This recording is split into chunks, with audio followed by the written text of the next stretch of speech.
What is going on, everybody, and welcome to another episode of the Movie Pope podcast.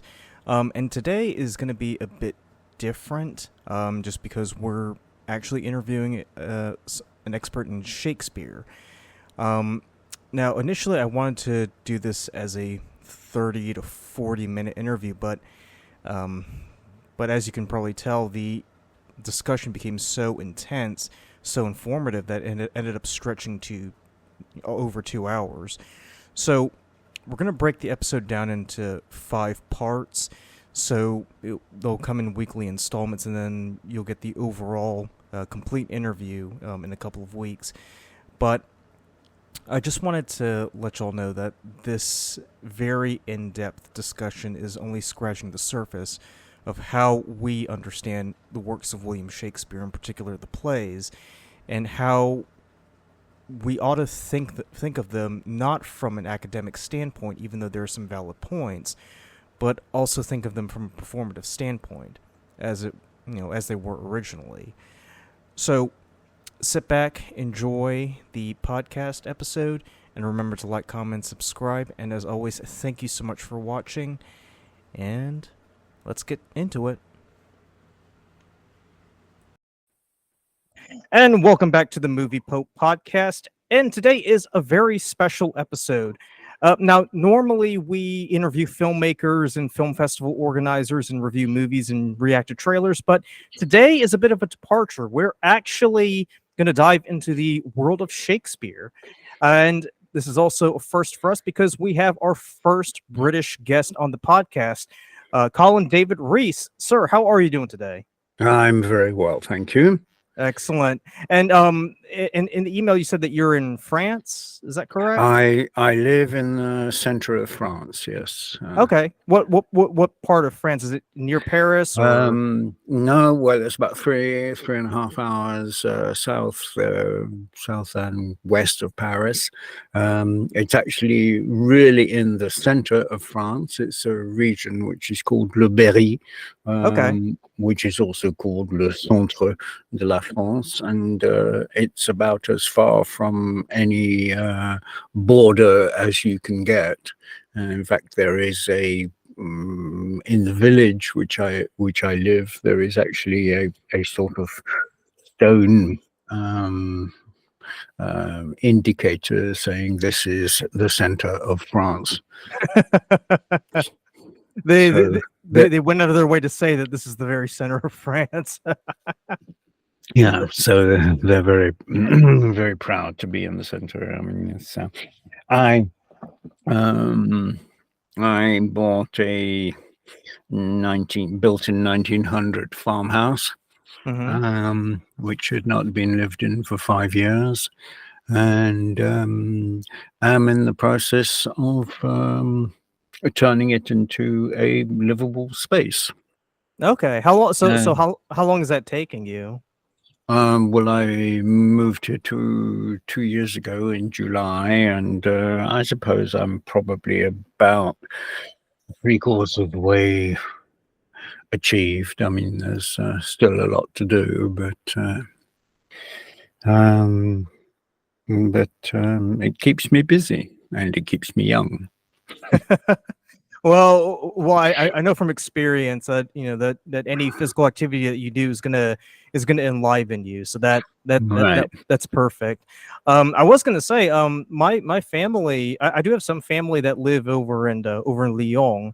One of my maternal uncles, he actually trained as an artillery officer in France in the, I think, 50s or 60s. Because my family is from Cambodia, which at the time was a francophone country. Right.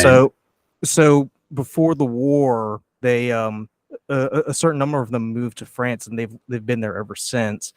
And one of my maternal granduncles, he was with the gendarmes. So he worked for them, a little bit after the war, probably like in the 50s, early 50s.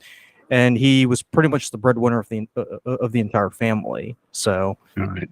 so I do tip my hat off to the French on that.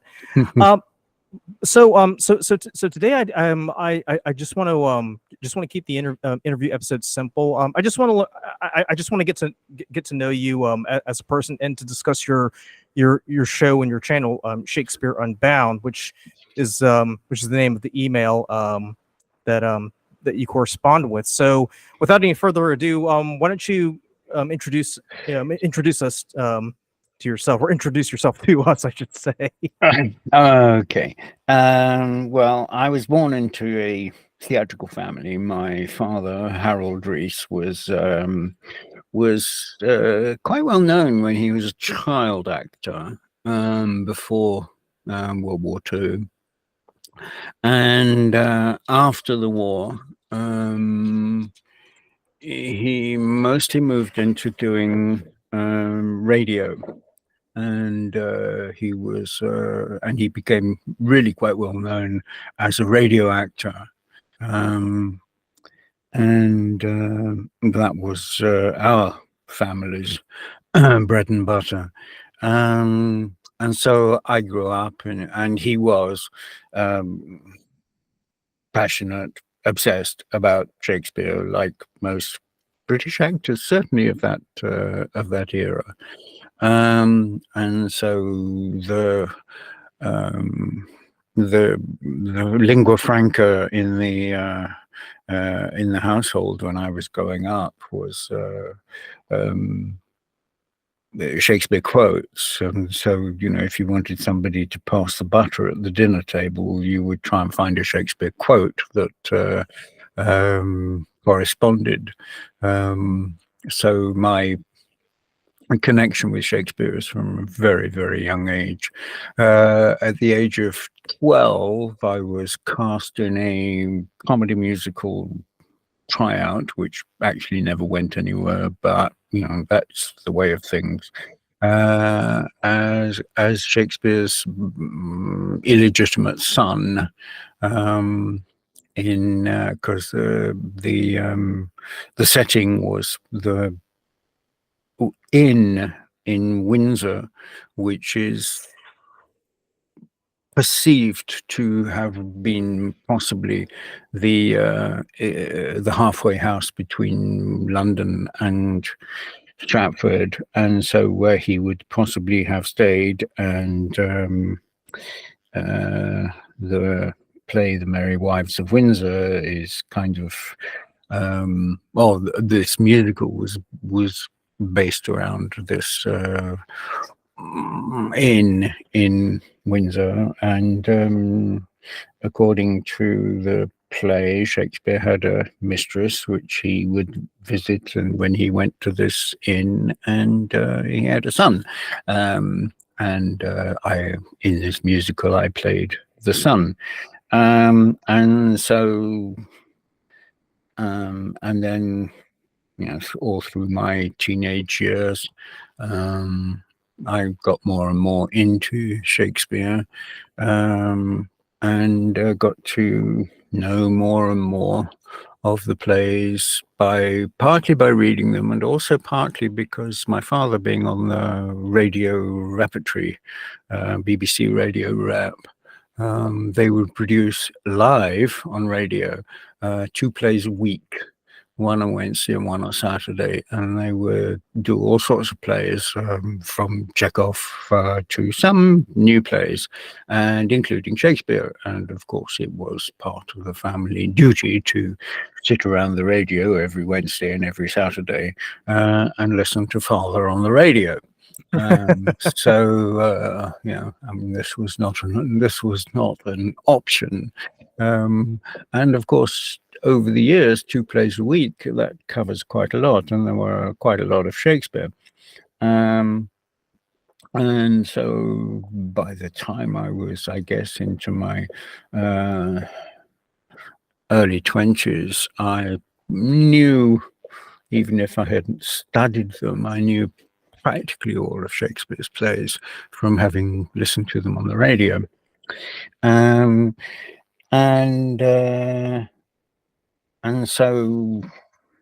then in 1973, I went to Webber Douglas Academy Drama School. I was a little bit older than most of the students. I was 23, and Webber Douglas is absolute classical training, in the sort of mold of the French Conservatoire, and of course Shakespeare was extremely present in the curriculum there. So my this reinforced more and more my knowledge and passion about with Shakespeare. Somebody once asked me the other day, well, a couple of years ago, are you passionate about Shakespeare? I said, no, I'm obsessed. And that obsession has never left me. In the mid-80s, I got a grant from the Greater London Council, which was extremely left-wing at the time, to provide a show for taking Shakespeare to working class areas, to making Shakespeare accessible to people who would not normally have had access to Shakespeare, or possibly and probably never have seen a Shakespeare play, or even contemplated the idea. And the budget was not enormous, so it had to be a low cost. We didn't have a cast for a budget for a cast of dozens. So, and in fact, it was really only the budget was really only big enough, 2 people, and a stage manager. And the brief was to take Shakespeare into community centres, and working men's clubs, and so we had to build a set which would be transportable, and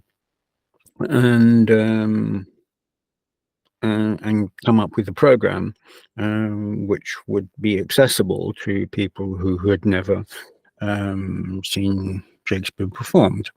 So let me ask you. Sorry to interrupt, but so let me ask you this. So in terms of the budget, how much are we talking at that time? 84. I can't remember. Enough to pay 2 actors and a stage manager, build the set, costumes, for a 6-week tour. Okay. Equity minimum. I mean,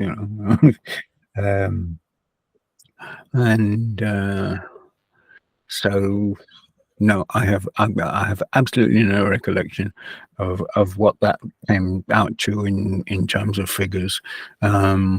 But it was pretty modest, I imagine. Oh yes, yeah. I mean, not like the sort of budget that the Royal Shakespeare Company would be able to put together. Oh yeah, and so 2 actors. So what can we do? 2 actors, set. And so I thought about it, and I discussed it with my father quite a lot. And I thought, father, son, okay. Seems appropriate. Yeah, and he didn't really fancy the idea of getting into a car and driving to some working class area and setting up the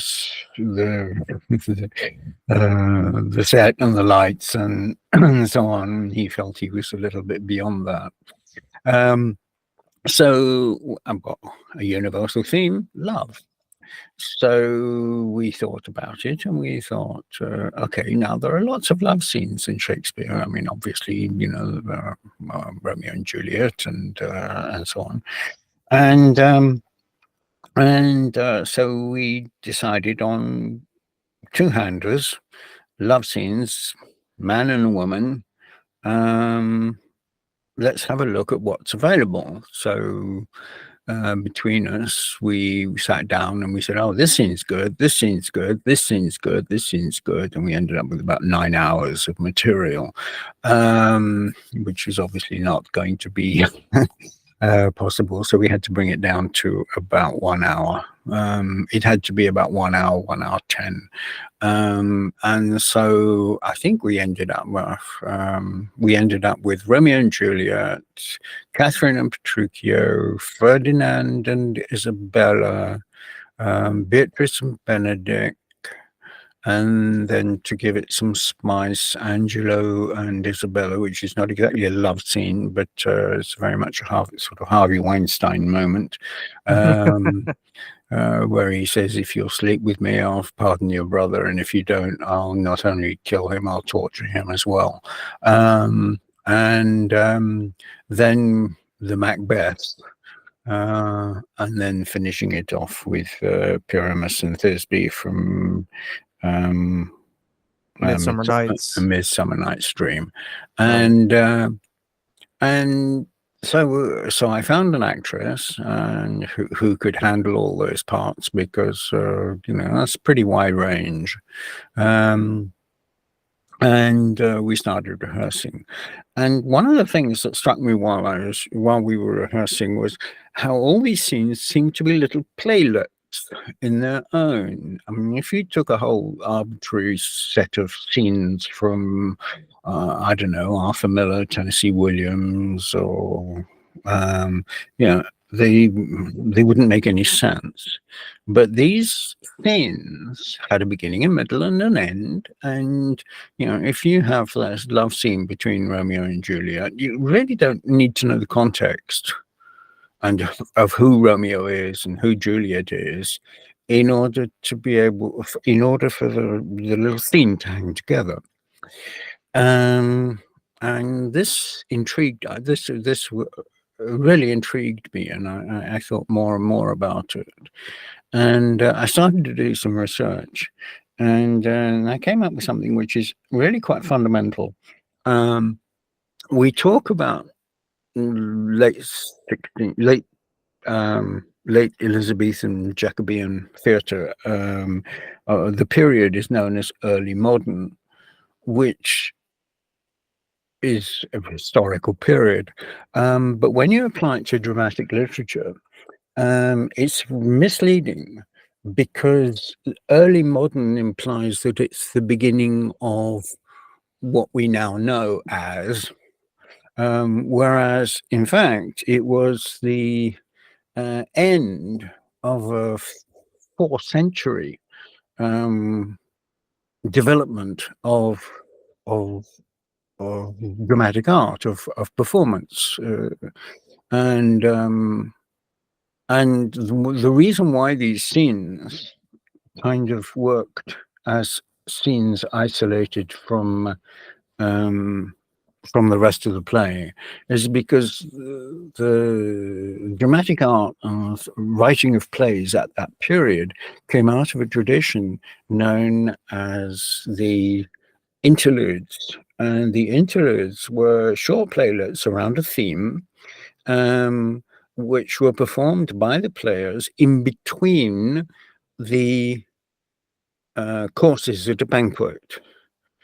So the lord of the manor, or even the monarch, would set up a banquet, and the players would be employed to come out, perform a scene. Then there would be the first course of the banquet, and then the players would come out and perform another scene, and then there would be the next course in the banquet, and the whole evening obviously would go on for many hours. But that idea, that concept of a scene being complete in and of itself, comes from there. And so that really set me off onto more and more research, and I started to get even more fascinated about the idea of how did the players work? What were the original practices? How did the players actually function? And I did more research, and I discovered that there are a series of documents in a basement in a school called Dulwich College in South London, which was actually founded by one of Shakespeare's contemporaries, an actor called Edward Alleyne. And Edward Alleyne was the son-in-law of the biggest theatre impresario of the time, Philip Henslowe. And in the mid-19th century, they were rummaging around in the basement of the school. The school's still there. The shock horror scandal is they now accept girls, but they never used to. It's a private school. And they came across this trunk, and in this trunk was a whole series of documents, which are now known in the academic world as Henslow's papers, which were papers from late 16th, early 17th century theatre, which had been put into this trunk, and the trunk had never been opened until 1860, 1870, something like that. And there were all sorts of documents, including financial records detailing every play, every performance, how much, what the performance was, what the box office take was, etc. And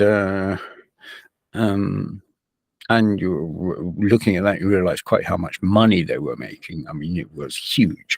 It was not quite Hollywood blockbuster, but I mean, it was pretty high rock musician, rock concert type incomes, and the first thing I noticed, was that they did a different play every day. No play was ever performed on 2 days consecutive. And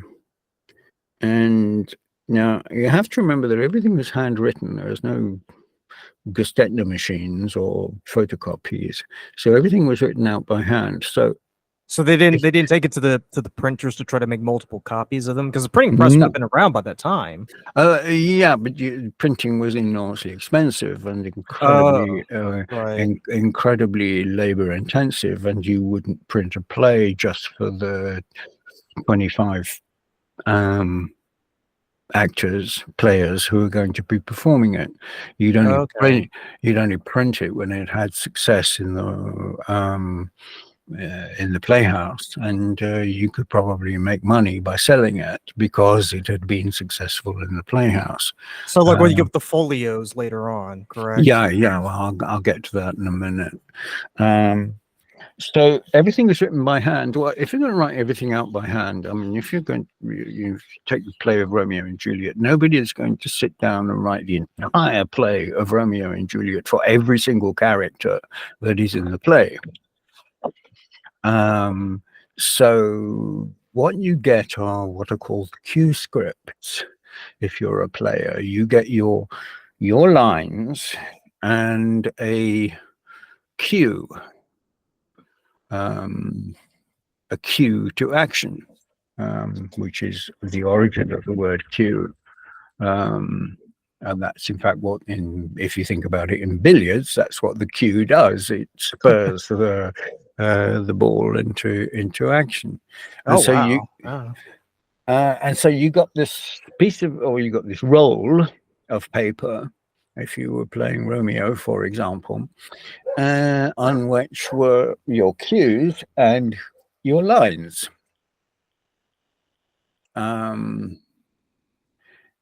And in this collection of papers that was in Henslow Papers in Dulwich College was a Q script, not unfortunately for Shakespeare. And wait a minute, you don't have access to the entire play. You're doing a different play every day. Like, when do you rehearse? Well, you don't. I mean, no. I mean, when would you rehearse? Certainly not in the sense of as we understand rehearsing and going into them. So there is one other element which was in the trunk in the box, which was a Q script. And I looked at the Q script, and now I had done a little bit of research into Commedia dell'arte, not a lot, just, sort of. And I realized, looking at this Q script, that it followed the format exactly of the Commedia dell'arte Q scripts, which, of course, the Commedia dell'arte plays were improvised. And so basically what you got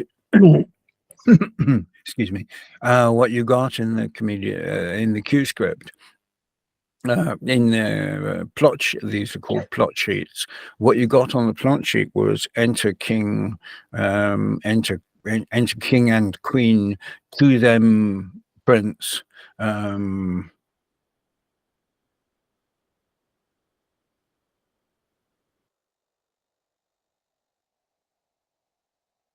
Colin, you there? etc. I mean, and that's all you got. But that was it was very big. It's about what we would now consider to be A3.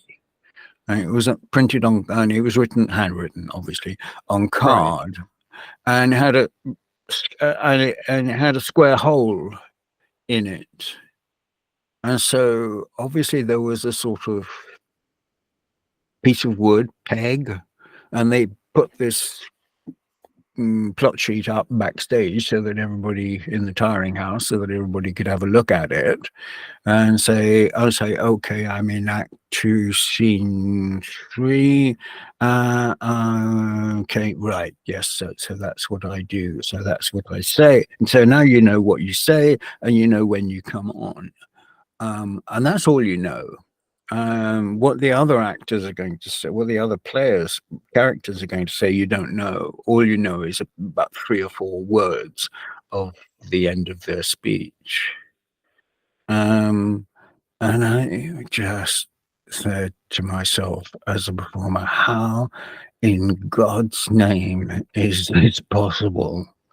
And I realized, of course, the plot sheet bearing such a resemblance to the plot sheets of the Commedia dell'arte is they must have used Commedia dell'arte performance techniques. They had to be very careful about what they said, because there was at that time the Lord Chamberlain's office who had to license a play, and in order to license the play they had to read it. So the play would, handwritten copy again, would be sent to the Lord Chamberlain's office, and it would come back from the Lord Chamberlain's office with emendations, things crossed out, but a license.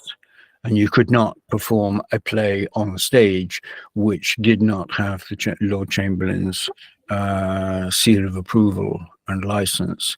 And just as an aside, that situation existed and continued in the UK up until 1968. Oh, wow. You could not perform a play on stage without having a license from the Lord Chamberlain's office. And for those of a certain age, Hair was the first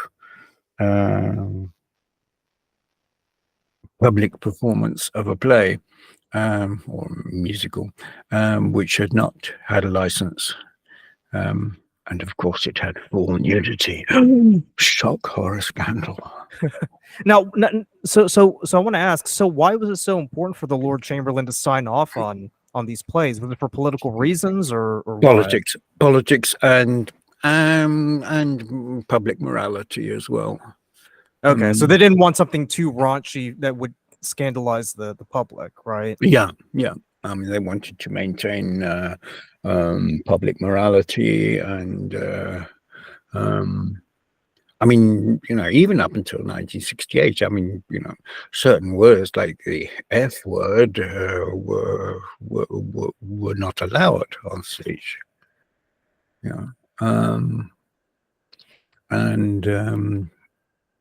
So, the Lord Chamberlain, certainly in Elizabeth's time, I mean, politics was, I mean, plays were enormously successful and enormously popular, and therefore politically, potentially very powerful. Yeah, like Richard II, for instance. I mean, I remember. I mean, Elizabeth was pretty conscious of the fact that people could get the wrong idea if they saw Richard II, for example. Well, I deal with that in quite a lot of detail in Shakespeare Unbound, Okay. and the story of what happened, yes, then, well, no, I don't want to give a spoiler, but they were lucky to get away with it and not end up in the Tower. Right. Because there is a long story as to why they performed Richard II, and why Elizabeth was, because it had been licensed, it had been around for when they resuscitated it, because they were well. You have to watch the show. I mean, it's yeah, absolutely. Anyway, I also saw a documentary about that too. So right. And so going back to me and my my voyage on this was, I went, how in God's name was this possible? Okay, so commedia dell'arte, fine, but that can only take you so far, because you're working with the written text, and you cannot improvise that written text. If you say anything that has not been approved by the Lord Chamberlain, you are in big trouble. And this is where I started to have shivers down my spine, and the genius of Shakespeare. I mean, I had always been impressed with Shakespeare, and passionate to the point of an obsession. But it's then I realized the only way this works is because it's actually encoded into the writing. And the way Shakespeare uses and manipulates the iambic pentameter